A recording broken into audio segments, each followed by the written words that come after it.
Ben ömrümde böyle kahpelik görmedim. Yorgunum, yorgunum, senin yoluna ölürüm ben. Şurada bir kule var ya, kule. Görüyorum. Gördün mü o kule? Görüyorum Ha işte o kule sana girsin. Ay bir dakika aşkım. Tatlım yalnız sağdan basıyorsun ama tabakhaneye duruyorum ben. Sen sürüyorsan da geride kaldı yalnız. Oha kızım sen nasıl sövdün öyle ya sen? Ayıptır ben sevgilinle konuşuyorsun. Aşkım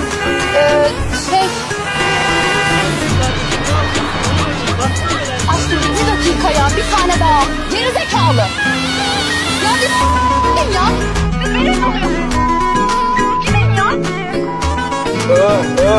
Aşkım onlar beni buluyor ya. Ya sen nereden öğreniyorsun bunları? Bizim köyde ben duymadım böyle küfürler ya. Ay aşkım ama böyle içinden böyle doğaçlama çıkıyor. Yani bu araba kullanırken doğuştan gelen bir şey.